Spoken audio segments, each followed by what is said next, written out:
Hello. Well, good evening and welcome to the Online Wine Tasting Club. It feels like it's been a while. Well, you weren't here for the last one, were you? I wasn't. No, exactly. I wasn't. We had the wonderful Lee. He did a great job. But hi to everyone. Since we last saw you, we've been to the States, we've been to California, we've been to DC, and now we are back to talk all things Riesling. Indeed. So we're going to do a little bit of a Germany versus the world. It's not a battle of sorts. It's not, is Germany better than everything else? But I think sometimes you talk about German Riesling, and for some people it hits some high notes. For some people it hits some interesting memories. Yeah, I mean, obviously a lot of people have memories of Riesling or what they thought was Riesling back in the day. Well, I'm gonna read your story here. Read your story from the local Gazette and Express from Hamel. So this is when we won the online People's Choice Awards back in February or March or whenever that was earlier. Good evening, everyone. But I should read from here, and this is in print. When asking about what we drink and enjoy, and it says here, Alex enjoys a California Chardonnay or Pinot. Absolutely. But says, Jamie's always been in the hospitality industry and is an expert. So obviously only drinks Blue Nun. I mean, it's just true, you know.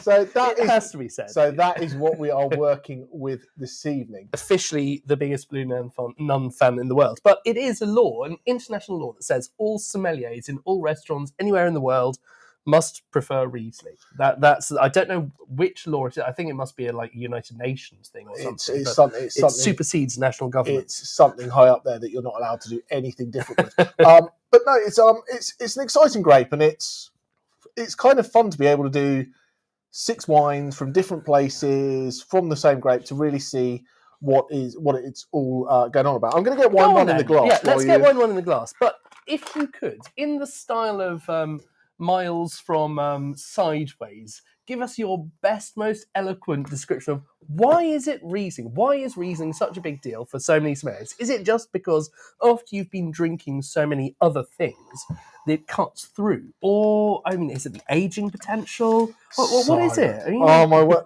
You've put me on the spot with this. I've got to. If you give me something, you're the one who wanted an all Riesling tasting. I could have written. Give it to us. Poetry. Okay, but anyway, so people ask me if I could have one grape for the rest of my life, what would it be if I can only have one? And it would be Riesling, no question of a doubt, because I thought you were about to say no Merlot. Because it does everything. It goes from being bright, fresh, and so much acidity that it takes the enamel off your teeth. Yep. To the other end, that there's so much sweetness and richness and stickiness that it rots your teeth out, and everything in between. It can be drunk young and fresh and pair with oysters, or it can age for 20, 30, 40 plus years and be decadent and still fruity and vibrant. It's just a really cool, versatile grape, which sometimes makes it difficult for you to go, well, what am I getting? What the hell am I Because it's not always labelled in an easy way to understand. You know, there's a lot of things out there that, preconceived notions, and we all joke, we go Blue Nun, Black Tower, that kind of stuff.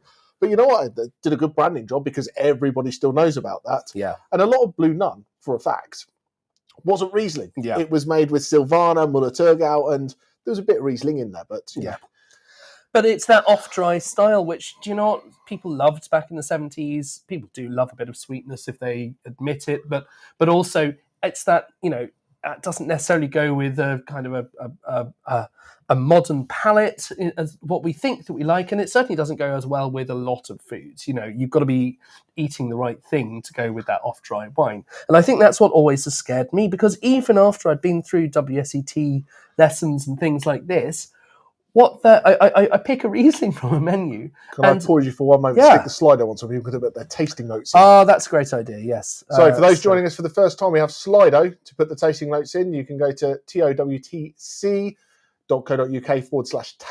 You can scan the QR code, or you can go to Slido and put in 349652, and then you'll be able to put your tasting notes in. While we're gabbering on about Riesling, you can tell us exactly what you are tasting. And this is the Dreisgacker. So this is a Trocken, which means dry. We're going to do some translation here. Yeah. Anyone out there who is German, I apologise well in advance for my horrific pronunciation. It's not always great. But but always happy for people to go, Jamie, you can't say that right. Get on with it. There are many different ways of pronouncing things around the world, and it's been a bit of a for example, the word tuna. We will get on to that later. That has nothing to do. That has nothing to do with this point, at least. But yeah, we've got an excellent couple of questions. But I think that's a really good description. I think for me, the really fascinating thing is that most white wines don't age particularly well. Even the ones which are super, super high quality, your Burgundian sort of Chardonnays, they have this risk factor about whether they go off or not. And Rieslings, I think, so often have some kind of magical quality to them, which lets them just go on and on and on for, donkey's years. But you look at it, and make sure you're tasting along and drinking here, because and when you've drunk all of wine 1 and you go into wine 2, tell us to shut up, because this might be the episode that I go down mucho rabbit holes. But what you got, things that preserve wine, okay? Alcohol. Yep. And a few of them are getting there. 12% is still a decent amount of alcohol, but it's still alcohol to preserve. Acid, because it kills everything. Yeah, and specifically the pH. The pH. Can I? Low pH. And then also we can use sugar as a preservative. You look at honey, it's. Yeah, if you get to a sufficiently high level of sugar, then it will. So if you've got a balance, if you've got some alcohol, low acid.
We're back. Okay. Dratted IT. Sorry, chaps. So Alex is going to throw the desktop out the window. It seems that it will sit here for 5 days on. We reset it before we start the session, and it's gone. But hey, we're back, and just check. We seem to have people in here. People in the chat, give us a shout if you're still around.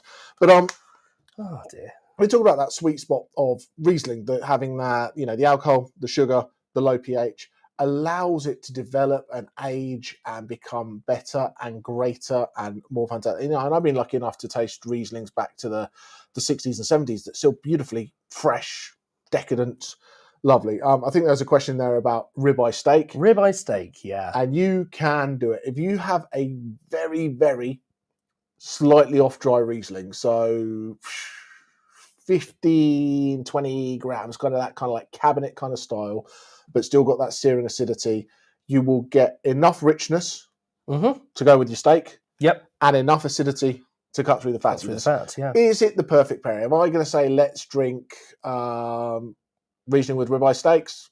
Maybe not.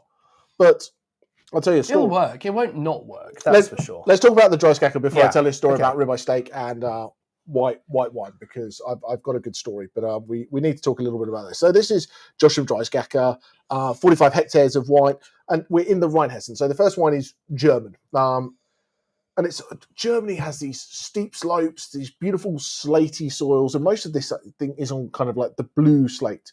And what's really cool about slate is it offers fantastic drainage to get the water through. Yep. I did absolutely. Magna. He wasn't talking enough about Pinot Noir. My disappointment that you would think that anyone could stop me talking about Riesling ever. He turned it off because he wanted to keep it all to himself and not share it with the world. Quite right. So what's great about that? So you've got these wonderful, wonderful slate soils, these steep hills. I was lucky enough to be over in Germany last year, and you say steep slopes, and you don't get it until you're actually there and you look up and go, holy moly, it's insane. But what's and you've got the different aspects as well as it goes around. And this particular bit of the Rheinhessen, where it goes, well, the river flows from, let me get this right, it goes from east to west, and then it turns around the corner and heads up north to go to the sea. As long as I've got that the right way round. Yes, it is flowing that way, yes. And it's just cool. You've got you've got stones that come down and you see them sort of in the river when it's not too high. But that river really gives that body of kind of temperature protection, doesn't it? It balances, otherwise it can get... And people say that Germany's cool climate. Yeah. It's really not. When I was there, it's 30, 32 degrees. It can get quite warm at certain times. So you need that moderating aspect from the river. But what you've got these slaty soils. And what's really interesting is slate holds water really well. You'll pick up this piece of slate when it's 30 degrees out, and it's hot to touch, yeah? Yeah. Bone dry. But it's quite a soft rock, so you can actually snap it by hand. And if you snap it by hand, you'll see this core of almost there's water in the core still. But it's all the layers of things. So it means there's not the need for irrigating because it holds the water throughout the year.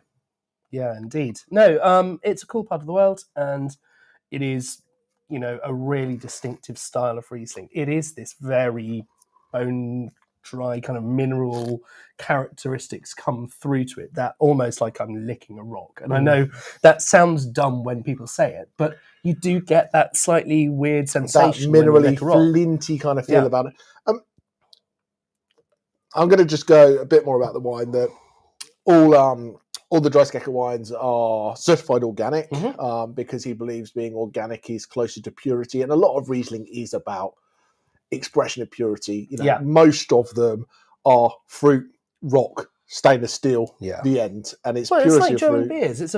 Purity is a very kind of I don't want to go down that route too much. Bavarian purity laws. Bavarian purity laws for beer and hops, for wine. barley, indeed, yeast, water. And they love that concept. They love keeping things simple and allowing it to express itself. And I think that's what's quite interesting about tonight is to explore this very stripped to the bones minimalistic approach to that winemaking with a New World style where I have to admit, if I am going to go and pick up a Riesling from the supermarket, I'm equally likely to go and buy an Australian sort of Pusey Vale kind of thing, something like that, as I would be to buy a German one. Not because of any disrespect for the Germans, but they're quite different styles.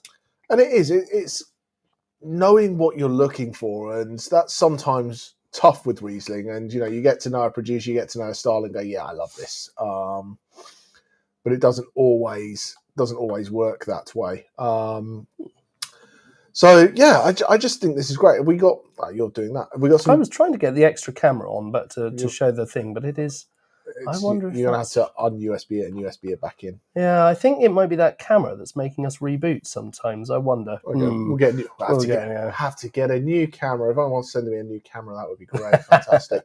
But we talk about, and we're going to talk a lot about food pairing with this. Yeah. And the thing that always comes up with is these Asian inspired dishes with a little bit of spice, the pad thais, the chilies, those kind of stuff are a nice, easy pairing, and it becomes a bit of a go-to. People go, ooh, really good, goes great with spicy Asian food. So what I'm hoping we can talk about a little bit through the chat is pairings that are a little bit more weird and wonderful. Yeah, okay. It's good to talk about. Yeah. And let's go do this. We can go back to my ribeye and Riesling story. Not Riesling, but Gewürztraminer. So, still in that aromatic kind of off-dry, zippy kind of style. But I was and I'm sure people have been following this for 4 years. They've heard this story like 50 times now. So you can tell me to shut up anytime you like. But we, I was at the steak restaurant in Washington, D.C., and I saw this bottle of Oregonian 10-year-old Gewürztraminer on the list. And I'm like, standard. And it was like $45. And I'm like, that is what I'm drinking. That is what I'm drinking. And the sommelier came over and he was like, oh, and I'm like, can I order that? He's like, absolutely. Just wondering what you're having for dinner. I'm like, I'm having the ribeye steak. He's like, well, just to let you know. And the first question was a fair question. Yeah. He's like, you do know that Gewürztraminer is a white wine. I'm like, yes. And I'm like, absolutely, that's fine. But good to check. That's helpful to check. If someone's not in the wine industry, it's a weird and wonderful. I might have gone, well, it's only $45. I'll have that. Yeah. I'm like, yes. Before he goes and opens a bottle of it. And then turned around and said, well, actually, I wouldn't really recommend that with the ribeye steak. And I was like, I don't care. I want to drink that wine, and I want to eat that steak. It's not top of the list. Was it the world's best pairing? No. But was the wine amazing? Yes. Was the steak amazing? Yes. One of my favourite bits of the Sommelier did either of them ruin competition, anything else? Which I think you've entered before. Not for a little while. Not for a while, but a few years ago. This is an extraordinary competition, but they love to throw a curveball in there to see if the sommelier is going to try to shame you into not doing something. And they had, in the finals of it a couple of years ago, somebody had ordered this incredibly expensive, I think it was it was a top-end Burgundy Chardonnay, and the lady at the table said, "Can I get some ice to put in it?" And you could just see the sommelier kind of freezing up and going, "Of course, madam. Why don't I put it beside you?" And then you could try it one little bit at a time and see how it is for you. And I think that was a really nice way of doing it. Like going, that's a bad pairing. That's not good service, is it? That's not the way it should be. No, the job of a sommelier is to recommend how to get the best out of the wine, but not to tell anybody. Does that make sense? If someone, I believe we drink our wines too cold, and I think you should take it out of the fridge 10 minutes before you drink it. But a lot of people like it really cold. If you like your ice cold Pinot Grigio, that's your choice to drink it like that. Quite right. People sometimes, want their reds chilled or warmed or kept in the airing cupboard or whatever it is.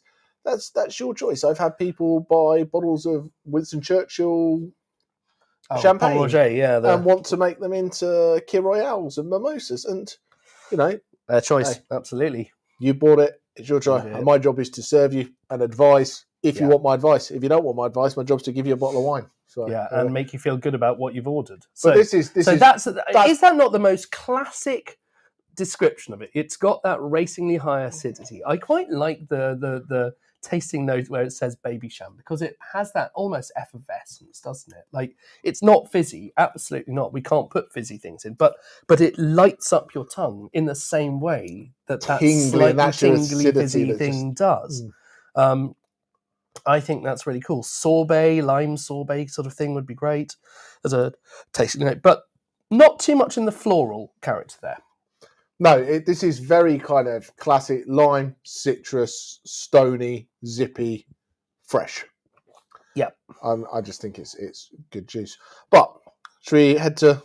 Let's go and get a comparison point. So this is definitely a mark in the sand for a classic German dry Riesling, isn't it? That is the style. Before we get into any developmental characteristics, before we get into any kind of... sweetness or anything like that. Absolutely bone dry. No messing around. No. Riesling as I like my Riesling. Now, there's not many people that I've seen that tend to do much in Riesling. They're always trying to, on the winemaking side, they're always trying to keep it quite pure, aren't they? It's not, no one's going off and sticking in 100% new French oak, are they? Or guess he only Lucen. He does everything. Well, of course, there's always one example. And I think that's the thing, the stuff that you're seeing that's commercial is that kind of style. And what you've got a fair few of like the bigger wineries who are able to keep stock back, are able to hold things, are able to do bits and pieces that they want to do. Mm-hmm. They'll go, well, I'm going to hold this in old French oak for 10 years and see what happens. Yeah. Because they're financially able to hold a Riesling for 10 years in oak and see what happens. Yeah. But there is, aged Riesling is great though. And a lot of it doesn't get held for as long as it should do. But it also depends. We'll talk a little bit about kind of like the sweetness levels and aging processes and stuff a little bit later on, after we've dived in on the Framingham. So we're starting to get that little bit more floral, that little bit more ripeness on the nose. And I think an important thing, with Riesling to be able to talk about is that difference between sweetness and fruitiness. Because this smells of things like honey, and elderflower, and things that you go, this should be sweet. Yeah. Especially, this is made by a Geordie Lake. from Gateshead before he went off to New Zealand. A classic path, well travelled for winemakers to go from Gateshead to... Absolutely. But this, you can tell that it is dry and it's high acid by doing the acid test. The acid test. Well, yeah, I was going to talk about the acid test. I did it with the last one. Oh, wow. Someone said it was racing acidity. Yeah, it was. I mean, that acidity just makes your mouth go, save the teeth. And suddenly your mouth is watering. So you can if you're not sure if there's any acidity, you can take a little sip, swallow, and just put your head forward and just let it hang. And you will feel, if there's acidity, you'll feel the saliva build up in your mouth. Yeah. To the extent that I've seen people do this, and then it can become, if you're not aware it's going to happen, it can be quite gross. But is there any actual sweetness on this as well, or is it just that perception? This is tiny, if any. It's 2.3. And in comparison, we've often talked about the acidity in terms of that grams per litre. 8.5 grams per litre of acidity. So definitely quite up there on that mouth-watering side. But yeah, not much at all. You've got the moment, if you block your nose, then you stop you're forced to use your tongue's sweetness receptors, which we've had a discussion in previous episodes, are predominantly located at the front of your tongue, but are also located other way. Yes, you can taste everything everywhere on your tongue. Just some places are more sensitive to the others. But yeah, if you hold your nose while you do that, then you cut off the aromas that you associate with that sweetness and the particular those honey ones. So if I stick my tongue into it while I've got my nose pinched, I'm not getting that honey at all. It's interesting because you've got such. So this is fairly old, for New Zealand. For New Zealand, 1994, but vines planted in the early 80s. Whereas you can go to Germany and you've got vineyards where they're planted. Obviously they're being replanted, but it's planted in like the 1500s. It's amazing the difference in an old vineyard is when you compare different countries. Old world, new world, generally. It feels like it has a bit of body, though. I feel like I've got a bit of body to me at the moment, but that I just need to go on a diet about. I agree. The weightiness can come from alcohol as well. If you're in Austria a few years back, there were other ways of getting a little bit of weightiness into it, but we won't talk about those. Have you got the bottle for this one? Yes, I do. I can't get it on the camera, can I? You can just put it up here. Just put it up here. So it's a quite nice Germanic sort of font on the Framingham. I quite like that. But we're 12.5% alcohol as well, so that's where you're going to get some of that weightiness from. So if I were able to bring this up to the camera, I would say that they have on the back of this rule number 5: respect your elders. With age comes maturity. Jury's out on that one. Wisdom, definitely jury's out on that one. And it would seem good taste. Well, certainly it works for their old vine, relatively old vine Rieslings. But yeah, they've got some hand parcels from their long-established vines. Now, again, yes, of course, vines do have a limited lifespan wherever you go, but it's better in dry places so that you aren't getting any kind of disease, trunk disease in particular, going into it. But a lot more kind of stone fruits here, tropical fruits. I wish I could bring back the previous tasting notes just to compare, because that is such a different profile. This is the same grape. I think you can. And it's a similar... If you go to the top, back to it? Yeah, if you go to the top and then just... Yeah. There you go. Isn't that completely different? That's crazy. Honey, peach, honeysuckle, tangerine. Yeah, wonderful. And this is why I'm like, people go, I don't like Riesling. I'm like, let me find you one. Find the right one. Find the right one. Yeah. I mean, there are definitely some people who don't like high acidity wines, but there will be lower acidity Riesling. So, yeah, I remember one of my friends saying that he didn't like English wine because he found it super high acidity, and I'd never really. I quite like the high acidity, so it hadn't really occurred to me. But then, as it went by, I thought, okay, let me go and help me find some ones which are at the lower end of that. So we need to find things that ripen a bit early and don't have that searing level of acidity in them. Well, I've just had an idea for a song. Have you? Time we should channel our inner Wonka and be like, you've never had Riesling like this. You've never had Riesling like this. No, not today. Not today. Songs and lyrics by the fabulous Neil Hannon of the Divine Comedy and Jamie Smith. Yes. So really different style, but which do you prefer? Like let's have an early kind of feeling out. Who is more in that kind of stony mineral style, and who's more in that kind of fruity tangerine style? Because it's definitely personal taste, isn't it? Pop your comments in the chat. Oh, I love that orange peel smell to it. But this is, I'm running around Asian food again, but this is where you really match that. You do this with the sweet and sour chicken or something like that has that orange, that, you know what I mean? This isn't for something that's mega, mega spicy. The previous one, more spice, really. But you've also got to keep a little eye on it, because spice makes the alcohol feel hotter. Yes, it does. Yes, that's true. But this is 12.5. The other one was 12. They're not dissimilar in any of their numbers, are they? But you see some of them will drop down. You'll see Rieslings at 8%, and you'll see some of them that jump up to about 13.5 as well. Yeah. Right. Joanna's right. Yeah, just pair one with a different course. That's the. And I think that is that we always go back to it, and I say it all the time. It's about the right wine for the right time. There's going to be one thing that you want to eat and go, that's the right wine for it, and there's going to be one time that you go, I just want to have a glass of it. That's what it is. That's that's what's exciting. So and that's wine across the board. It's when it's 40 degrees out, you're maybe not desperate for a bottle of Uruguayan Tanat, and. That's kind of the thing, isn't it? It's the right wine at the right time, with who you're with, what you're doing, what you're eating, and that's what's really important. So we're going to Beverly Hills for the next one, is it?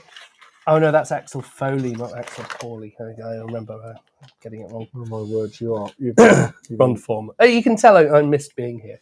It's strange when you miss a month. Obviously, it's 2 months since you've been on the camera, so you got to get all your jokes in. I have to double the bad jokes. Do you want a different glass? It depends on what you're eating or not. Very good point. But yeah, wine one on its own as an aperitif. I think that's a good call. First one, more fresh lime mineral. Absolutely. If you like your Rieslings, then that's the one to. Well, if you like your Rieslings, you can have either, because they're both Rieslings. Sipping without the fruit, the stone fruit style. Absolutely, yeah. I think that's a good call. I think mine would definitely, number one would be the more foodie wine, and I could just sip this and enjoy it a bit more. I think when I say Riesling, I have more of an expectation that it will be like wine number one. Yes, agreed. Rather than wine number two. If someone says, "Would you like a glass of Riesling?" Yeah, and I like the Franken. I'm not knocking that. But when someone says, "Do you want a glass of Riesling?" I'm like, yes, that's what I want on a warm summer's day. Just bosh. See you later. Yeah, I think I would come to the number two first, but I love both of them. So that's really cool. That's because you would have asked the chat for the opinion, not you. Yeah. So Axel Foley, Axel Polly, we are heading back to Germany for this one. Back to Germany and down to the Mosel. So we're a little bit along the river, and then we branch off the Rhine into the Mosel. Absolutely, and this is, once again, beautiful, beautiful play. Both sides of the river is, you've got vines, you've got river, you've got vineyard just going along. It's absolutely you have these crazy formations, like the bits where are going to form an oxbow lake in a few thousand years, and it just gives you that sort of crescent shape with the vineyards on these steep slopes along it, and yeah. And it's amazing as you go down. Each vineyard plot is almost separate from the next one. That you'll go past Bernkastel, you'll go to Sonnenheimer, and each plot is kind of all by itself. Yeah. But you've got these wineries, and the wineries almost share the vineyards, if that makes sense. Yeah. So absolutely. So all these wineries will have a plot in each of the vineyards, so they make their own X vineyard, Y vineyard. So you get that typicity of vineyard, but within the style of an individual winemaker, which is really kind of cool. I like you can taste 4 or 5 different single vineyards from different people. Yeah, and when you see what the vineyards is that overly look like, geeky? I don't think so. That's a terribly low resolution picture that's come down. But I love the fact you can see this patchwork of the things, and then, as I said, just where the the river is going around, all of those different aspects that give you those different vineyards. And the point you're trying to make about like different people using the same vineyards, I quite like the fact that you see a lot of that in America as well, in California. But you're starting to see it in England too. So some of the better sites in Essex, in the Crouch Valley, that we've covered before, there's a few people making a Martin's Lane Vineyard Chardonnay. There's a few people making Martin's Lane Vineyard Pinot Noir. And then Martin's Lane themselves are now starting to do that. Likewise, one of the places I went to in California, in the Santa Ynez Valley, was the Sanford and Benedict vineyards. There's practically everywhere you go, someone's got in just like a few cases of these grapes. They make their own version. I think the point with that is the wine industry is becoming a little bit more kind of split, in the fact that it used to be a winery did everything. Yeah, they grew the grapes, they picked the grapes, they looked after the land, they harvested it, they made the wine, they sold the wine, they did the whole thing. Yeah, we're now starting to see that great winemakers are not always great grape growers. No, it's a completely different skill set. I mean, you often find that some people do care as much about the viticulture as otherwise, but there's caring and there's being able to do it. Yeah, are two very different things. And likewise, some of the best grape growers in the world would make lousy winemakers, and that's fine. That's not their skill set, but they know how to. They know how to make it, and then they've got this one vineyard that they're growing the best Pinot or the best Chardonnay or the best whatever in the area, and everyone's like, I need a bit of that. Yeah, they do. So they will turn around and go, I'm going to contract these 3 rows or those 4 rows, and I know you do a great job. What I'd like some extra ripe fruit, or I'd like something that's available to pick early because I want to make this style of wine. Yep. And so you're seeing this kind of almost layered system in the wine industry now, that people are going to get the best grapes and then take them to their winery to make it, rather than everything be the winery in the vineyard in that and absolutely, it's an interesting thing, because it used to be, the single varietal from the best vineyard was that made by this person. Their argument always used to be, hey, look, there's the vineyard, we will take it from there into here, and it's only travelled a few hundred meters, and that is the only way we can guarantee the quality. It's like, I mean, grapes travel up and down. Like one of the journeys that I did, whenever people from England go to America, they tend to underestimate the distances a bit, and I did a classic one of those, didn't I? Whereas I thought that I would I would drive from the Santa Barbara region up to Mountain View, which is practically San Francisco, and then drive all the way back down again to Paso Robles, and then drive all the way up to Napa, basically in a single day. And I completely got it wrong and had to change the plans. But all the way up and down, there are refrigerated transports going all the time. People collecting grapes, people taking wine in 300-litre, 1,000-litre containers, blending it, selling it, doing all sorts. It's just a non-stop bit of commerce. It's an astonishing thing. They get some of their Pinot Noir and take it down to Devon, don't they? I mean, absolutely. The former winemaker of the Lime Bay Winery, I'm just going to call him Liam because I can't pronounce his surname, but he is now the head winemaker at Danbury Ridge. And again, as a good example of that split, he was not a viticulturalist. He recognised good grapes when he saw them, and he knew they were coming from the Crouch Valley in Essex. And he could make them into stunning wines at a really good price for the Lime Bay project.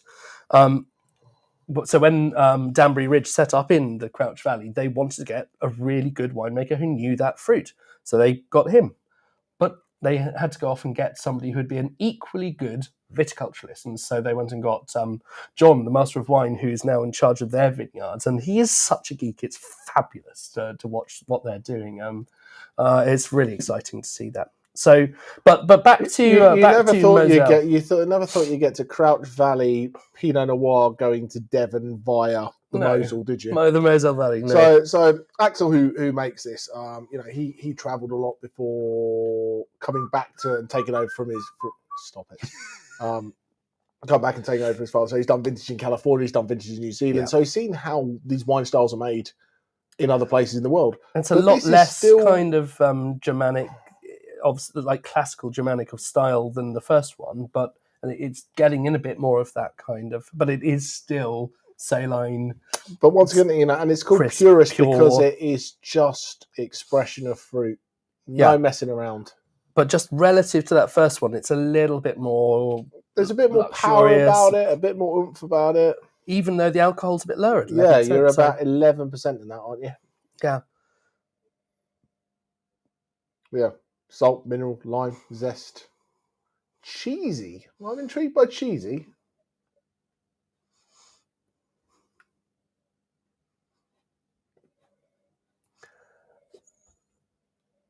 As a grower in the Crouch Valley, next door to Martin's Lane, the grapes from this region travel all around the country.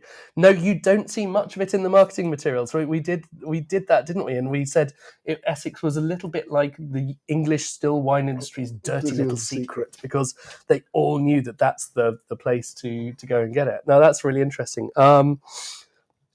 Yeah, I mean, you've watched the Jackson family estate, who make fantastic Chardonnay and Pinot in Oregon, who've just bought up a vast swathe of land, and they've hired the Gusbourne's winemaker as well, haven't they? So, yeah, there's big investment going on into that. But again, we're getting sidetracked. Yeah, so, sorry about that. Someone said English wine, and Alex is getting.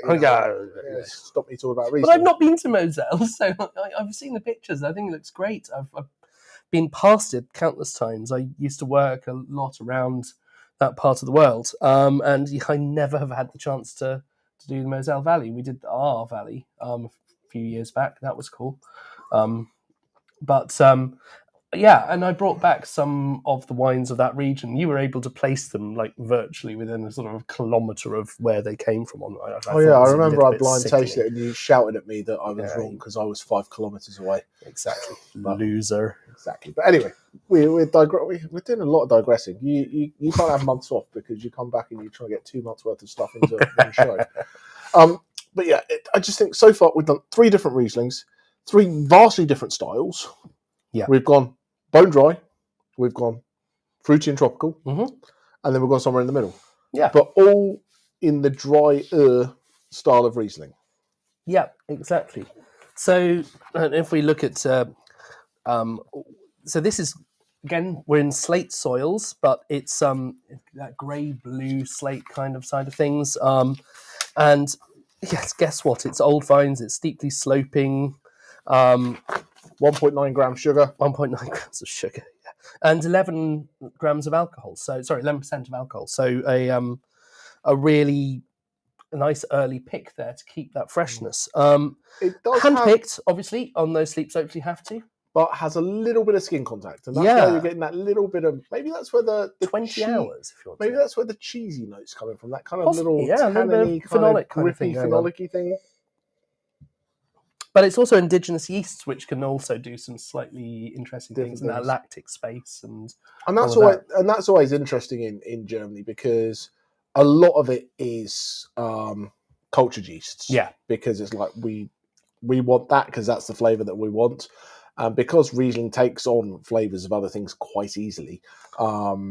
Indigenous yeast can, depending on what you get, make things quite exciting. Yeah, but also at risk of sounding stupid, the wonderful thing about this low pH, the high acidity of the grape juice that comes out, is that there's some microbes don't like that environment. In fact, that's why it ages so well. So you're probably better off from a safety point of view using a cultural yeast that you know will work in those high acidic environments and won't just get stressed and do something flavors. Weird and or even worse, stop fermenting in the middle of it, which for anyone who's made wine is a massive pain in the arse, because you are taking a wine which is already alcoholic and acidic, and you're trying, hey guys, there's not much sugar here, but will you have a go at this? And you tend to start having to talk to your local yeast supplier to find something that's very specifically designed to rescue that.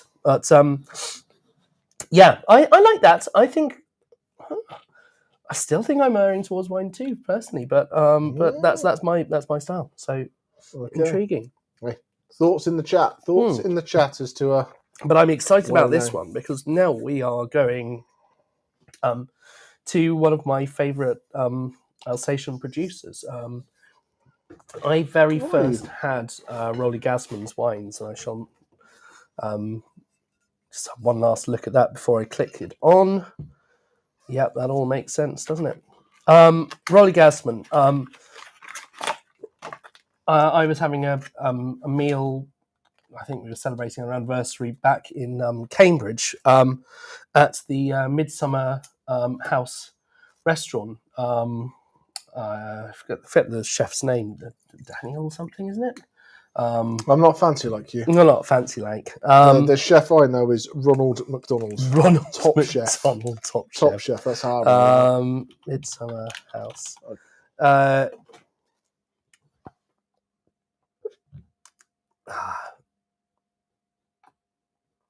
Yeah, I will find it for you. But basically, on the pairing menu, they had a couple of the Rolly Gasman. Daniel Clifford? Daniel Clifford, yeah. It was Daniel, yeah. Yeah, he doesn't know, really. Daniel Clifford, that's it. Stunning food. And I just was so excited by the wines. We did the Gewurz, we did the Riesling, and I was like, wow, this is cool stuff. So I'm really excited about this. Oh, look at that. Just bring up Kathy's ribeye comment. Okay. Because did I not say something that had a little bit of residual sugar, maybe 13%, 13 grams per litre. 13 grams per litre, and very high acidity, 8.2. There we go.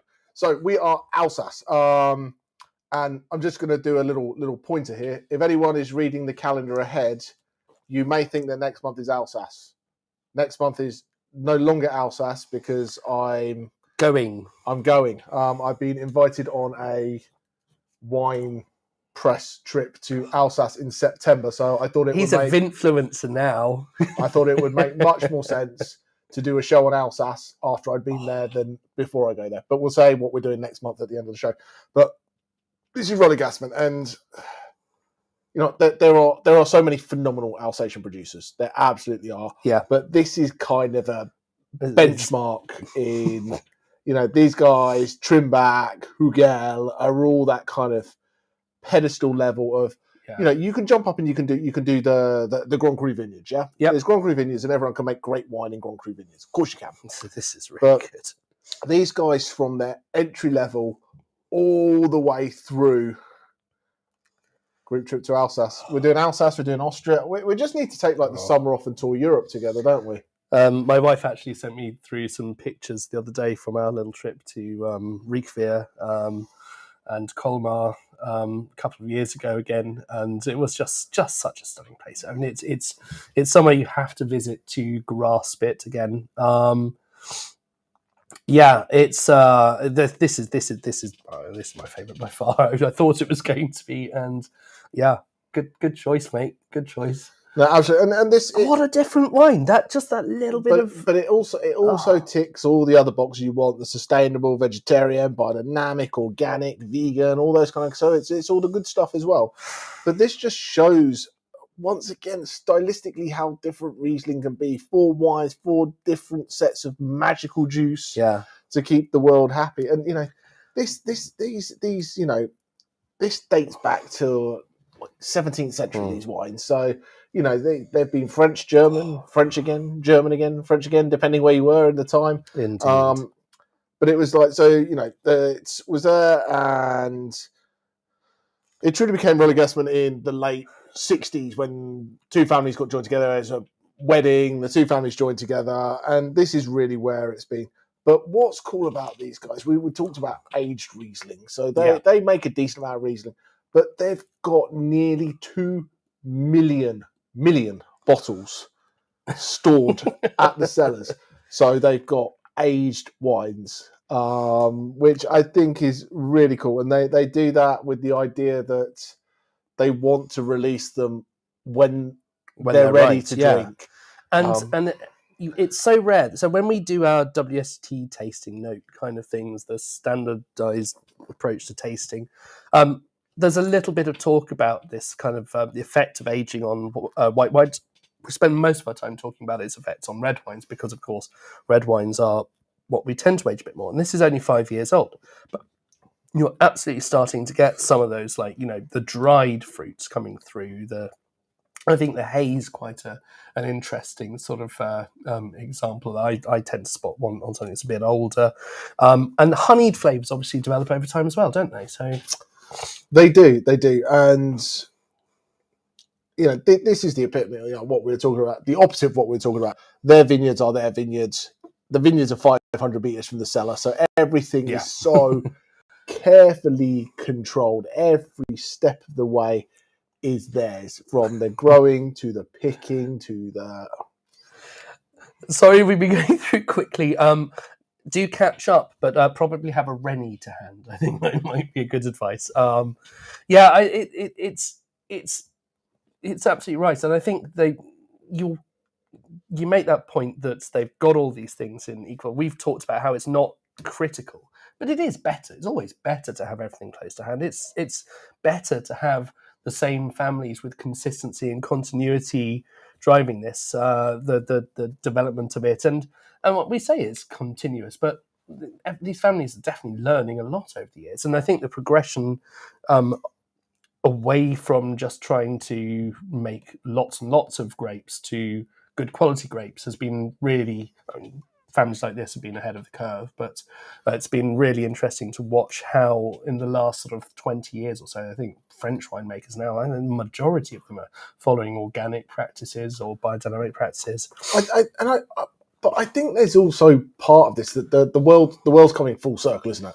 Yeah. It used to be you only had the choice to be organic and local.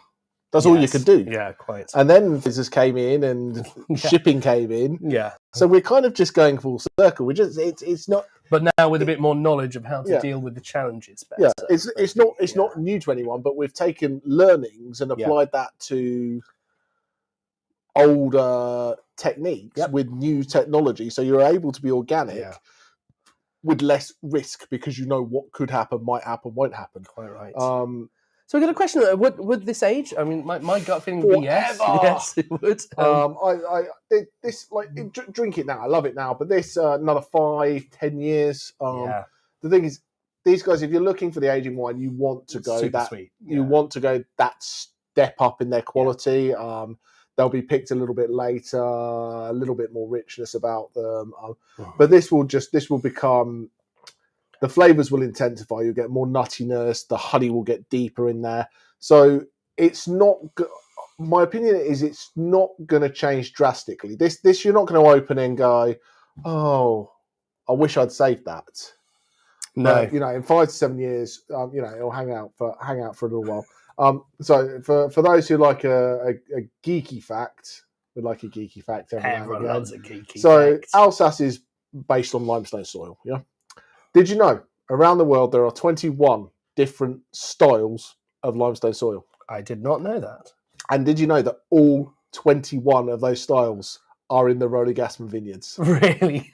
That's cool. I like that a lot. So they've got every type of chalk, lime, Kidaridian soil. Yeah. So if you're talking about, a single variety, you've still got that ability to blend lots of different kind of styles to make something with complexity and depth like that. Or not blend and have single vineyard.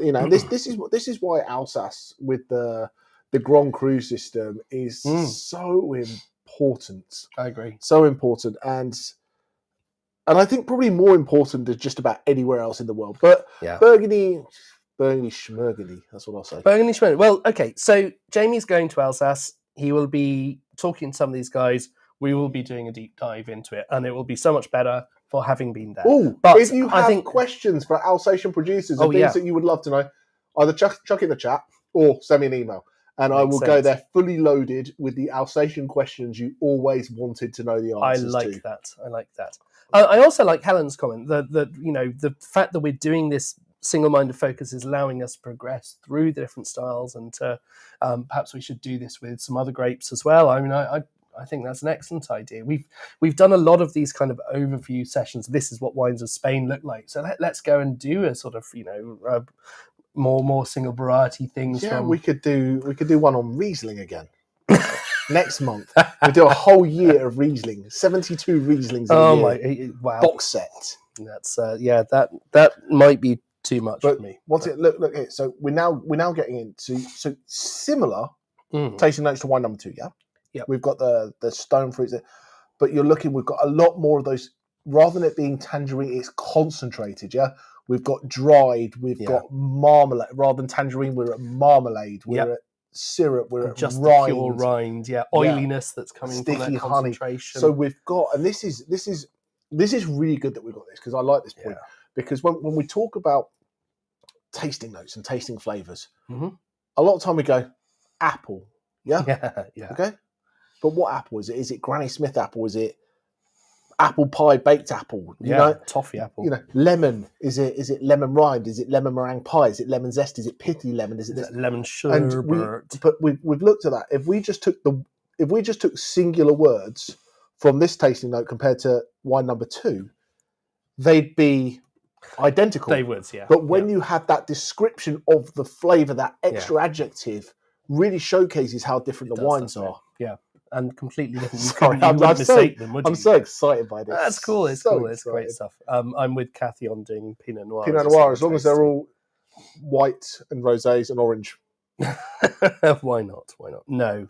Nothing wrong with that. I've had some wonderful white Pinot Noirs. We could just do the Pinot Noirs of Santa Barbara. In fact, actually, Osbrook have just come up with a white Pinot Noir. One dropped through my letterbox the other day. Well, it didn't drop through my letterbox. Someone opened the door probably, and because it wasn't in an EcoSip pouch. But there are some people doing lots of cool creative things with Pinot Noir. But I think if we were to do a Pinot Noir tasting, maybe we could put one in to show what it looks like as a white or rosé. It makes some really elegant rosés.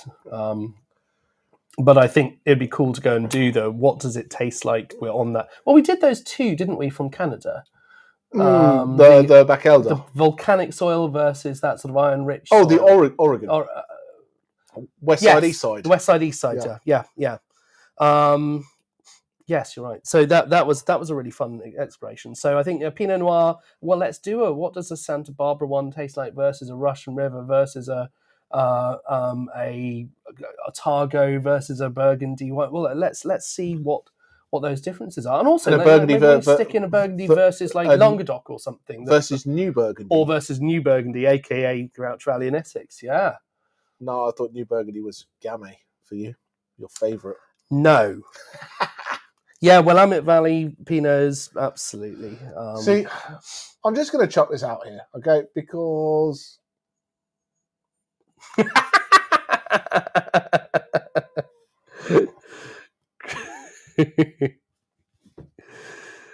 what is more important to you? Christmas Day or a Riesling tasting? Well, what's really amazing is... I think you all know the answer to that one, don't you? Do you know what I've bought? Do you know what I've bought myself for Christmas? So I can watch it on catch-up. Ah, that makes sense. Have a bottle of each on catch-up. Yeah, with your turkey. Exactly. Look at that. I mean, what a wine to go with food. What a wine to drink on its own. I think it's a super example. But we are... people are still catching up. Do we want to? Well, I tell you what. Why don't if you have the next one's the J Law, isn't it? So if you want to move on to the next one, do I'll move the tasting notes on. If you don't, then don't. We've got a bit of a slideshow. Wow. Okay, I'm just gonna put this out here. So if you want to go and make a cup of coffee or a cup of tea or have a small nap. Alex thought before we did the J Law, he went down to J Law. He met with Steve Peck. For those of you who have been with us for a while, you might have done the J Law Steve Peck tasting with me, which we did a couple of years back. But Alex was just very excited, and he got his camera out, and we all know how Alex likes to share his holiday snaps. So he's going to just talk through a bit of California, a bit of what went on. But the tasting notes are in there. I was busy driving around working while you were off listening to, I don't know, Judge Jules or something and doing a colour run. So who's really on the holiday here? But anyway, so the wine that's going in the glass next. So if anyone's catch up. And no rush. What we'll keep an eye on is I'll keep an eye on the tasting notes in the background, and when that starts to fill up, it's going to be time for Alex to shut up. Yeah, so fill up, enough. Then shut up. And go from there. Anyway, I'm going to get some J Law in the glass. Yeah, you do that. we covered quite a lot of space. We also did Washington DC, as you might be able to see there. But all of the red dots are sort of places we visited, and it's quite hard to tell. But you've got obviously a few up in the Napa Valley. I flew in a few days before Jamie, so that I could go down south and meet with J Law and some other wineries that were going on. So I headed south and I stayed my first night in Monterey, which was, a really cool place, before heading down to Paso Robles. And it's an incredible journey just for watching the geography of California sort of unveiling itself in front of you. And then we headed up. I collected Jamie, who'd just drunk 4 bottles of wine with his friend in San Francisco. And we drove up to Napa. Right. In my defence there, I landed in San Francisco at 12:30 and said... Well, someone's supposed to collect you. Alex was meant to pick me up from the airport at 12:30, and it's like, I'm still in Paso. So he's like, I'll see you in 6 hours. So top tip, if anyone who's travelling on British Airways, the Pommery Cuvée Louise was very, very delicious. Hattingly Valley, also the Blanc de Noir, which I think is a special one they just do for BA. And I really enjoyed this Bulgaria Super Tuscan. That was very nice indeed. All Riesling, great for the tasting. All Riesling. Continue. Yeah. So we had only one choice of car, was to hire a stupid car, and so drove down towards Monterey. And Monterey is a cool place, but I found a really cool little place if you're down there, the Monterey Wine Experience. And they make a lot of their own wine in a place that was really reminded us of the Tring venue, but they've got lots of single varieties, some that they make themselves, some that they buy in, and you can go and do your own little blending trials. And it's a really fun place. They've got art, you can go and paint and do that, and it's just a really cool place to go and visit and experience doing a bit of that practical winemaking side just in a cool little place. And all of it's on tap, so super good. Kind of. Yeah, let's not talk about that. He might not have been. I definitely was when I went 4 days later. But yeah, I'm not sure how well that's going to work. But basically, you can see there the fog and the clouds that sit just above the Monterey Valley. So as you're traveling south down the 101, the US 101 towards Paso Robles, all of the Monterey and Arroyo Seco vineyards, just the temperature's low. It was about sort of 72 Fahrenheit, whatever that is in normal. 18 degrees. And just as you got down the south end of the valley. I spent the whole trip translating for him. Yeah. How many ounces is that? But this is where I stopped off, and you can just see, obviously, there's a lot of agriculture that goes on. This is the growing part of the US. But you really noticed, as you came out the end of that and suddenly went out into Paso Robles, it was hot. It was 105 degrees Fahrenheit, which is hot. J Law have got a lovely tasting room and winery there. Had a great chat with their head of winemaking, Steve Peck, and their deputy head of winemaking is actually an English chap, which was really cool. And this is a map of the Paso Robles sort of wine regions. They are very much in that kind of white bit, right in the centre, and it's very flat. But they have wineries all the way up to Monterey. They've got vineyards and another winery all the way up towards Monterey. The Riesling that we're about to be tasting is from that Arroyo Seco, which is halfway down the. Yeah, it's on the edge. It's technically Monterey, but it's Monterey County, but at a slightly warmer end, but still very much a little bit misty, a little bit cooler. Hence why it's called Bay Mist Riesling. Yeah, Bay Mist Riesling. Yeah, this was a great thing. This was super cool. This is a winery called LXV, an Indian couple who make wine in Paso Robles. Some of the most fascinating tasting pairings with cheeses with Indian spices on that were just so beautifully paired with their wines. Really cool place, slap bang in the centre of Paso Robles. Another place that's worth checking into because they believe in good wine and dogs, and It's also run by a really good wine educator, a specialist in Spanish wines. She has lots of lot of cool things. I thought her reds were spectacular. The whites and roses were really nice too, but just lovely people. Great place to go and taste some locally made wines. Don't ever go down a place called Killer Canyon. That's a bad mistake. Although, when you get to the top of it, you get to this incredible view out. And I didn't realise that Paso Robles, you go up super high, and that's where it gets a lot of its cooler climates from. You not just the Pacific breeze coming into it, but it is high. And so having scrabbled up a mountain in this ridiculous car, that is the vineyards of Dow, which was recently bought by, was it Treasury? Treasury for a mere $1 billion. Yeah, I think it was $1.2 billion. That's absolutely astonishing. But lots of patchworks of little vineyards, again, like the best regions have. This is a vineyard called Apono. Really good Zinfandels, a few really nice Rhone blends as well, but you just see the wavering nature. That can't be done with machinery. I'd like everyone to notice I'm still yet to arrive. You're still yet to arrive. For those who've seen the film Sideways, yes, I am in the Hitching Post, which was the restaurant where all of the action happened. Frank Ostini, the guy who owns this place, he does actually make his own wines. The Highliner has always been a massive highlight. Top tip, don't get it. That's now mass made. They still do brilliant craft made wines, but it became a victim of its own success. So try their single vineyard projects. Their Sanford and Benedict one was delicious. Talking of which, this is actually our new partner, Jason McLean, who has 4 different tasting rooms for his winery. Really great guy, amazing life story, and we met and spent a lot of time in the Solvang winery. Solvang is a town which is modelled on Denmark. I'll just get quickly through. Then, of course, that's the Domaine de la Côte vineyards. Still not there. Top Pinot Noir. Still not there. That's having a tasting of single vineyard projects at Sanford. Oh, that was all right. That is the Wine Ghetto and Lompoc, where I went to a place called Transcendence Wines. A super, super small winery, really cool stuff, great value, like $20 a bottle, not $100 a bottle. Then I saw a rocket launch. That was cool. That's got so much to do with wine, but it's right next to it. Then I went to go and make this is cool. Tablas Creek Vineyards. And we've done some of their wines before.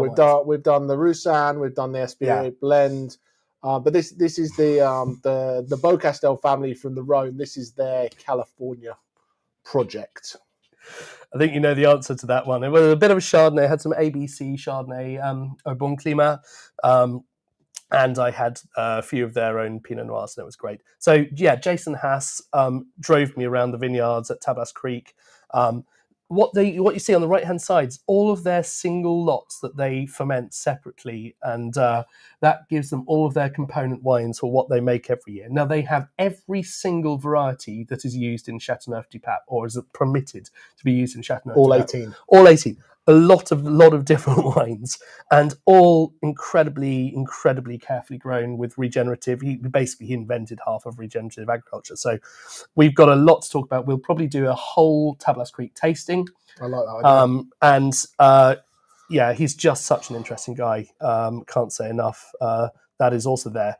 Now, let's have a geek tip. Let's just quickly do. We should have put this in the quiz. Picture on the left, so the picture on the right is some more of Tablas Creek's vineyards, but Jason highlighted this. This is cool. So what you're seeing on the left, very left of the picture here, is a vine which died. Vines die in every vineyard. So you end up with little gaps, things happen, they get a disease, they die. You have to replace them. One way of replacing them is to, pull out the old one, plant a new one in and wait 3 years and then it starts growing. Or you can do this. And so the little stick that's going down from the established vine into the ground actually then emerges back out, and that is all the same vine. But it then throws down its new roots, and you have a vine that is identical to the one right next door to it, and then you cut off that bit that's connecting the two of them together, and it is its own plant. And that's your way of renewing vines where one of them's died in the vineyard. So that was super cool. And then I had to drive about 5 hours north, didn't I? To find me? To find you, but not before I'd seen their freshly shaven alpaca at Tablets Creek, right amongst their regenerative operations, where they are doing a multi-stage process to collect winery water and to reuse it and for irrigation and capture all the stuff out of it. But the hilarious thing I found was that this juxtaposition, that just north of Paso Robles, you drive through this field of like the oil rigs and oil pumps slap bang pulling oil out, where you've got Jason doing his absolute best to regenerate and to reduce carbon, and then you drive through that. So I thought that was a weird juxtaposition. Look, we can talk about. James got some grapes on his head. I'm here now. I don't know where you are there. We shrank him, and I went to karaoke singing. That's irrelevant to wine. We're nearly there. Taylor's Refresher is one of the best spots to go and grab a tuna sandwich. Tuna burger. It's the Gotts Roadside Cafe. We went to this awesome place called Tank Garage Winery. Do you want to talk about that? So this is cool. And then we've only got one more slide after this. So we can go back to Riesling. We can go back to actual Riesling. But what was really cool about this? So a few days in Napa Valley, it was full of Chardonnay, expensive cabs. Really cool wines, really cool wines, but getting really expensive. But very expensive and very samey. Yeah, I've sounded a bit spoiled doing that. I know, but we went to this place. We went to this place that he told me about. B, my friend who I met in San Francisco, was like, "You've got to go there." And we went to Tank Garage Winery, and they make each wine once. Yep. They get a load of their grapes from the Sierra foothills. They bring them in. Which I think is a place to watch. They make cool, fun, interesting stuff, and for those who know me, know I'm not the world's biggest fan of natty wines and orange wines and pet nat and things like that. Not when they're made badly. I've not had many are made. And I'm saying I've not had enough good examples to be excited by them. So I went in there and I saw what they had, and I'm like, I'm going to give this a go, and I'm going to be polite, and I'm going to be nice, and I'm going to be whatever I am. But they just did some cool stuff. They had a pet nat based on Barbera. They did a carbonic maceration, so like a Beaujolais style, but of Petit Syrah, Val de Guy, and Zinfandel. Yeah. Served, what the hell? Served chilled. It was fantastic. And it was just right for that hot day. And it's weird because prices are all a bit more expensive over there. So, we get it was cheap for Napa. Everything was about $40-ish. I'm still talking bucks now, don't I? Yeah. But yeah, everything, it's kind of like $40. They had some cool, Italian blends. They had some kind of like Rhone style blends. Just some really fun stuff. And it wasn't just quirky for the sake of being quirky. There was always a rationale, a really interesting reason why they had done that. And I like that. It's not just the what can we do that's different to stand out. It was fun and knowledgeable. And if you had a conversation and said, "Hey, I'm not a big fan of this," and you can't buy wine by the glass in there. It's all done as a tasting, so you don't just go in there and go, "I'm going to have a glass." So the idea is to try and taste experiment. Yeah. They've got a wine club. They do cool things. So if you're over there, Calistoga, just on the crossroads, in an Art Deco former motorcycle garage, which is genius. Hence the lubrication sign behind the bar. Sign, but they are very cool. If you're over there, go and check them out because it's absolutely fantastic. And then we drove down the Russian River, having dropped off some samples at J Winery, to where it meets the Pacific, and where, of course, there are some seals of. Naturally. That's where we were specifically. It was specifically. And I kept on telling Jamie, you're going to watch the temperature gauge drop as we go down. It started off at 105 degrees. And it dropped to like 95, and then it stayed there. It didn't. I'm going to look like an idiot. I'm going to look like an idiot. But then it dropped to what, 67 at one point? I think it might have got 62 by the coast. It was ridiculous. But it just showcases the difference. As you went past all the vineyards. That's the last slide. Yeah. Rich is caught up. So we can put the Royal Gasman away. We can look at the J Law tasting notes. Is this J Law? Yes. Yeah, this is J Law. Yeah. So I like pretty bottle. I like these guys. They've done some rebranding recently. They make because they've got Passion, because they've got Monterey. They make lots of different styles. Their Syrah won Best Value Wine in the US this year. The Seven Oaks Cabernet Sauvignon we did in the Advent calendar. Last year. The Valdegay we've done previously is really good. The problem is if you Google it online and go best Syrah in the world, the prices don't quite translate by the time they get here because of tax and duty and all that kind of stuff. So, we do this 20-ish quid. It's about $15 in the States. So if you do it. But, this is off dry. We're about 12 grams sugar in this. So similar to the last one. 12% alcohol. Notes on. Sorry. Oh no, it is on. You did. So they could. Yeah, that's how long you've been yabbering about California. And the point above, did I convince my nearest and dearest? Well, of course I did, because I was there with my nearest and dearest. My wife. Who knows? To be fair, I think there was a certain level of cynicism as to whether it was entirely business necessary, but we covered so much ground. We met so many. It was at least 27% business. Well, the bit before you arrived was pretty business. And then you went to karaoke. Yeah, but that's got nothing to do with tonight. But anyway, so J Law, I just like these guys. They make good, honest wine, stylistically correct. Very drinkable, quintessentially Californian, bold, rich, ripe, fruity. Where have we gone?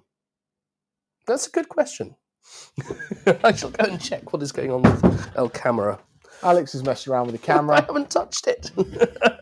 So I'm just going to keep talking, hoping you can still hear me. If you can hear me, put something in the chat. If you can't hear me, I will stop.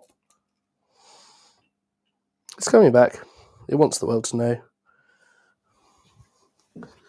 And Alex is gone. That was magic. We can do that, isn't it? It's like those guys who hold the thing up.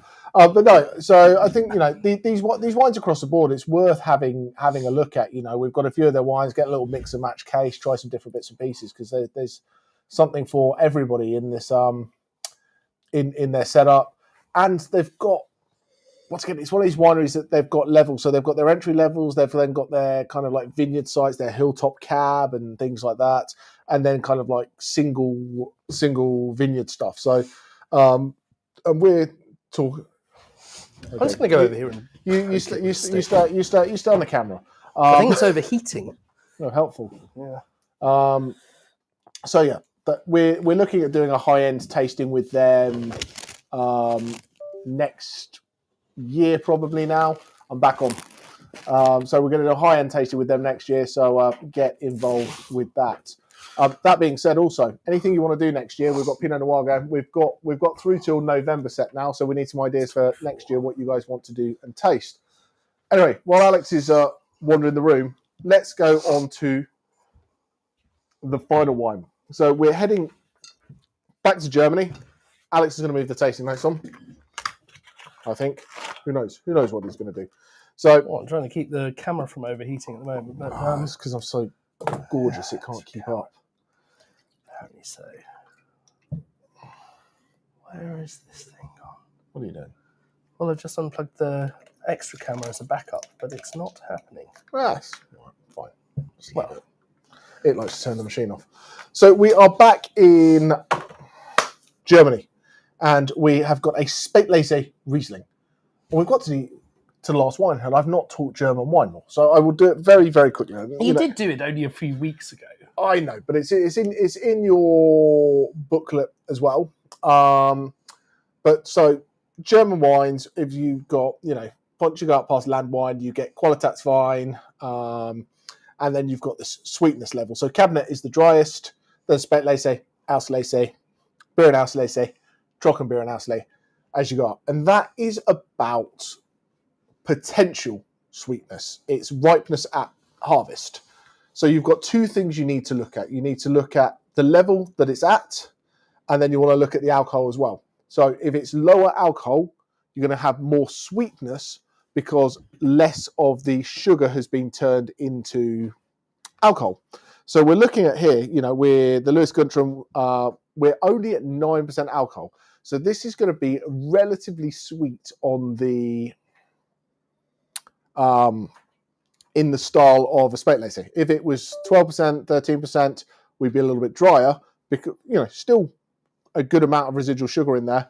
but a little bit dry. But these guys are great. I got the chance to visit, and Constantine, who's the winemaker now, absolutely fantastic guy, and they make all styles. You know, they make all the Qualitats wines. So they've got, you know, Cabernet, Spät Laissé, Beer and Laissé, got to taste the Trocken Beer and Laissé. They make some sparkling. They've got some absolutely fantastic Pinot Noir, Spätburgunder there. They label it as Pinot Noir rather than Spätburgunder, which is interesting. You know, same thing, but, you know, depending where, you know, no dissimilar to Pinot Nero from, you know, Italy. Hey? Italy. Yeah, exactly. People can still hear you if you've got your microphone on, so people can keep talking to you. So, yeah, so I just think this is the epitome of an off-dry Riesling. So this is still off-dry. This isn't sweet. When we talk about a sweet wine, we're going into dessert wines where we're talking 80 plus grams residual sugar. This is probably talking about, actually, have I got a tech note on this? I don't think I do. But you're probably talking about 30 grams in this.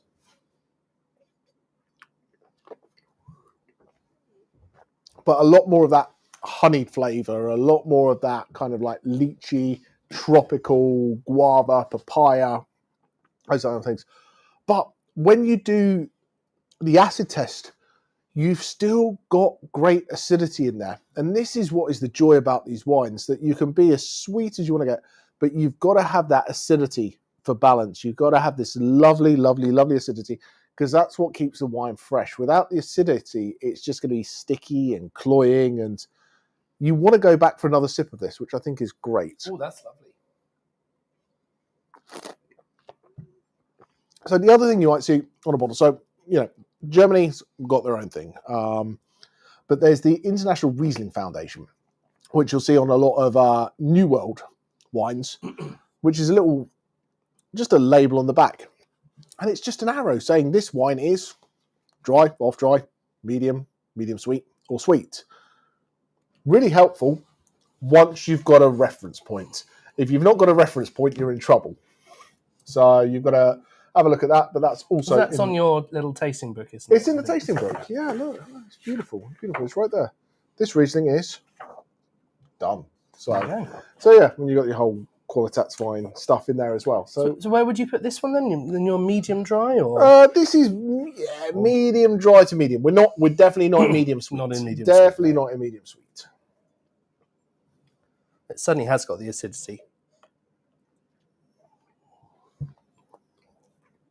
I think it's beautiful. And these guys, they're right on the river. You walk out the back door and you're on the river. It's absolutely fantastic. Oh, yeah. It's, you know, and it's an old school cellar. You know, it's basically like walking into a mini castle. It's really, really cool there. And you know, it was the Masters Riesling trip, and we're just sat at this long wooden table with all these different. I think there's a little badly shot video that we've got that you can stick on. Oh, what in the thing? Yeah, okay. Yeah. Where's that? That one there? Yeah.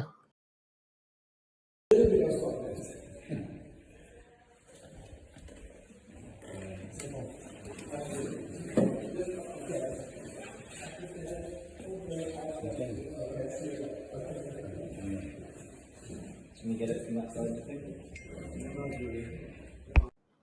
But that's a reasonable selection. Lots of different labels that look very, very, very similar. And that's why it's important when you pick the bottle up to see if it says Spät Laissé or Beer and Laissé or Cabernet or nothing at all, and then have a look at your alcohol on the back. Because from there, you're going to be able to work out the balance of what style of Riesling you've got.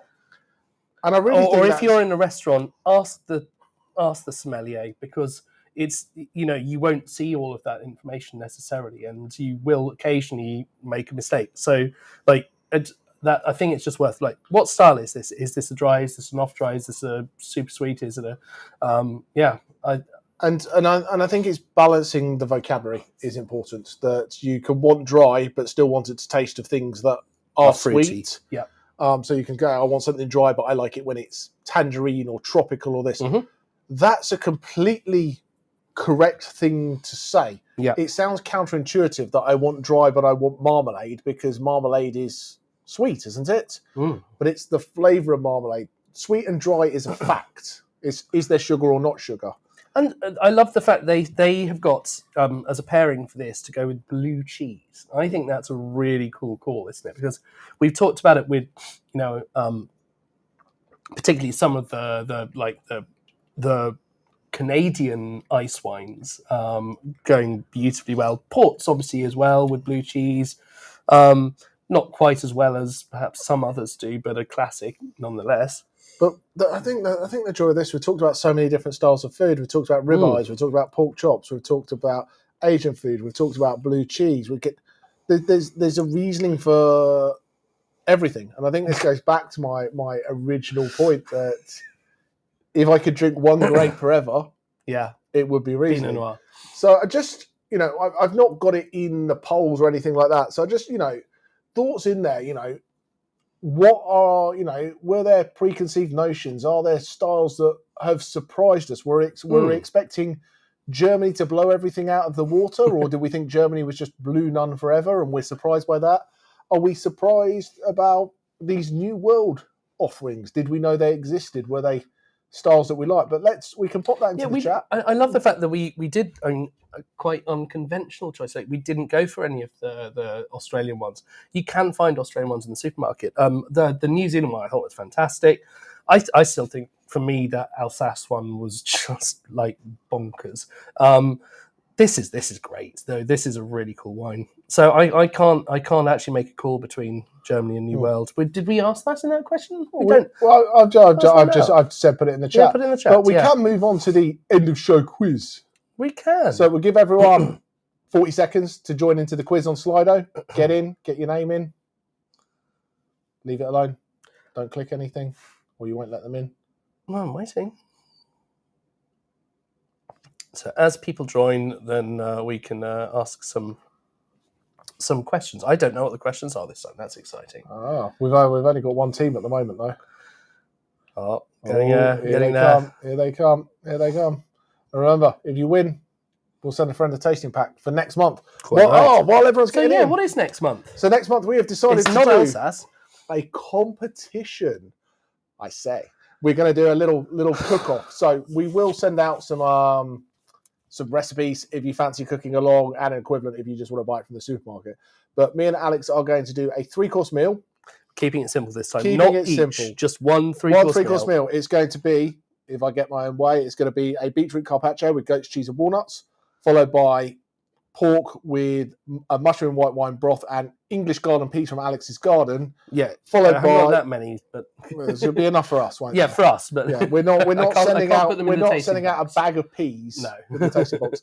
And then we're going to do a blood orange and white chocolate creme brulee. Oh yeah. So for each course, me and Alex are going to pick one wine each. So wines 1 and 2 will be picked by one of each of us. 3 and 4, 5 and 6, and we want you to taste along at home, enjoy the wines, and if you cook along with us, that I'm better. Just vote for your favourite wine. So it's going to be slightly competitive, slightly fun, not so much of a theme. It's just going to be great wines that we want to drink and a little bit about food and wine pairing. But anyway, It looks like we've got loads of people in the quiz now. So shall we get going? Fantastic Riesling for the win. Start the quiz. Okay, have you ordered your advent calendar yet? The 2 options are yes or no, but I am now going to reserve one for £10 today because we have finally enabled that. We thought we had and it wasn't. But this year it is 24 days around the wine world with Winey Fog, or whatever it's called. Winey Fog. And we will be tracking a route that takes us through as many as possible of the major wine regions. And it's going to be great fun. But So, we all know what the correct answer is here. We gave everybody a chance here. We won't be so generous next time. No. But do go and grab one because we're making limited numbers because we're making a lot for somebody else. Okay, so which of these is the tasting note for a classic dry Riesling? Full-bodied red fruit, high tannin and low acidity. Is he going to get the red or before? Neutral, light, inert, crisp finish. Full-bodied melon, pineapple, cream, and vanilla.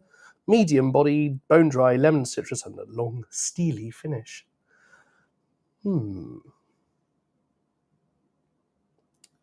Doing. Correct. So full-bodied and vanilla would probably need something more Chardonnay and oak. Neutral, inert, like Chenin Blanc or something. Not enough flavour. We've got lots of flavour in these Rieslings. Full-bodied and red, absolutely wrong. Yeah, but nobody picked that, which is good. That's good. So Joanna in the lead, just. Okay, next question. Which region is the odd one out? Campbell, Rheingau, Moselle, or Pfalz?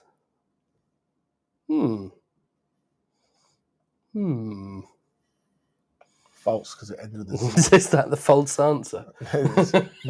No, if you get it wrong, it's not your fault. Well. Are we looking? Lots of people saying Campbell. A lot of Campbell, and we are. The correct. answer is Campbell. It is the only one in Austria. The other three are German regions. There we are. Next question. Oh, well, no. Joanna still in the lead. Stretching out a little bit, but it is close. It's close. Clare Valley is famous for Riesling, but where in the world is it? Austria, New Zealand, Australia, or US&A? Why'd you have to say it like that? It has to be done.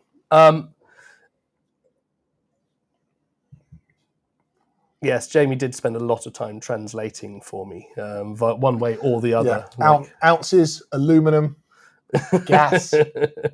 Fanny pack. Exactly. Yeah, exactly. So, lots of people saying Australia. Oh, are they right? Australia.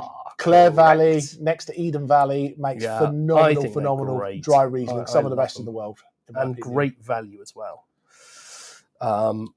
It's still close. Goodness me. You've got to be quick. So, next question. What are Zinnköpfler, Eichberg, or Pfinstberg? Are they Alsace Grand Crus? Are they levels of sweetness in Riesling? Are they Austria's latest Eurovision entry? Or are they German Riesling producing villages?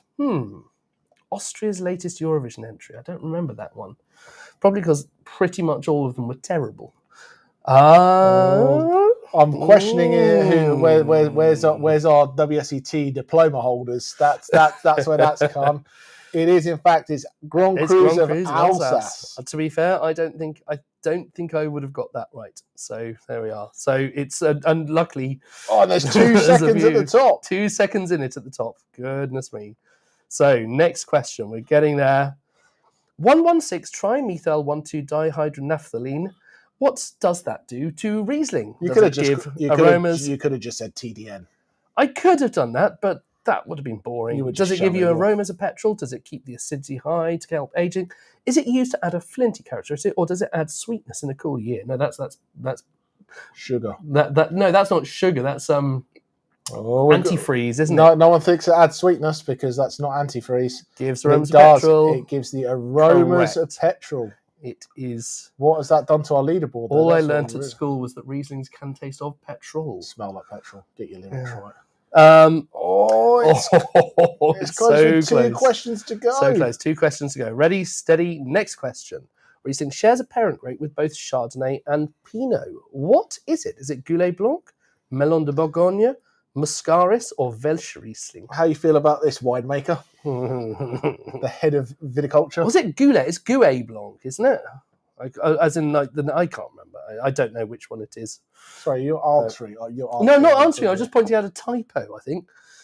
Oh, it's blended across the blend. It is across the... This could have done anything. So, Melon de Bourgogne. Goulash Blanc.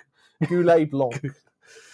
Well, a tricky one, that. So, for the last question... Magda. Magda's gone top. Magda's gone top. Okay, so it's got to be a tricky one for the last one. I haven't inserted a silly question. This is an actual question from Jamie. Ready, steady, go. You put a silly question. Where am I going next week? Italy, Greece, California again, or surprisingly, for once, he's not going anywhere. Very funny. Very funny indeed. You got somewhere? You got somewhere? I will. Have you got somewhere to be, or you got some work to do? Or both. Who knows? That's unfair. That's unfair. Where is Alex going? Oh my word! They've got some trust in you. By the way, before you show this, 87% have said surprisingly he's not going anywhere, which is wrong. No. Zero Spencer, he's actually off to Greece. No, I'm actually going to. Obviously, it's for work reasons because I'm going to go and visit the winery that we featured in the last. Let's get back to see if someone. No one cares about you. They want to know if they've won or not. That's changed it all up by 2 seconds at the top. Wow! I've got no idea who D is. D, let us know who you are. D, let us know who you are. Excellent, very good. No, that's a great result. So. And you now do have obviously the choice, as we usually have, to pick your wine of the night. And I don't know what's gonna be the winner here, but do you want to hide that so it's not? Let's hide it so it's not showing. Yeah, I don't know. That's what right there. So this year, Rennie Advent calendar. Mm-hmm. Have you had it last year? Same style. New wines. It's going to be a trip around the world, starting in Essex, heading through Europe, getting over to China, down to Australia. Yeah, we're doing India, China. Are we doing Thailand? There's a talk of Thailand. There's a talk of Slovenia. It's just making sure we can get the right things from the right people. Then a bit across America, down through maybe Uruguay, and then coming across South Africa. Back up through like we're doing Canaries, maybe Morocco, maybe Canaries, and finishing back in the UK. So 24 wines around the world. Around the world. Limited. We've got a limited number of wines, a limited number of Advent calendar boxes that we've ordered. So you can, for those who have got it and got the early bird pricing in January, very impressive.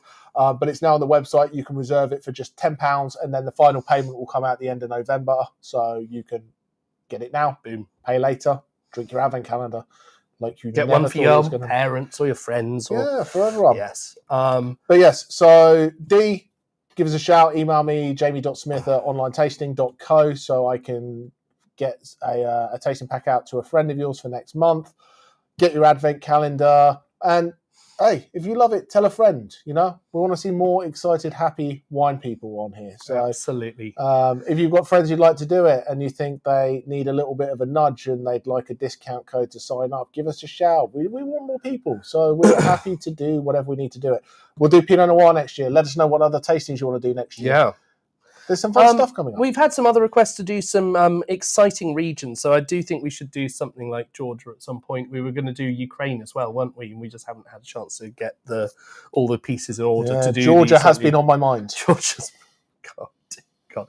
Let's get the prices up. So the prices, they're all a lot closer together than I was expecting when we said this. It's really interesting to see that, and also very interesting because that means that they shouldn't have had much of an impact on the overall results. Yeah, it's not one that was 20 quid more expensive. The one that's 40 quid is the thing. No, wine number 4 is Wine of the Night, the Rolly Gassman. And I think that's absolutely well deserved. But what a cracking value wine. So we have a limited amount of stock, as always, but if you send us an email, the usual address, info@towtc.co.uk, we will get in more wine. We have access to lots more. I think Helen's on the tasting. We've got some more of the Greek wine coming next week. So as soon as that comes in, I know what you want. So I'll give you a shout and let you know that that's in.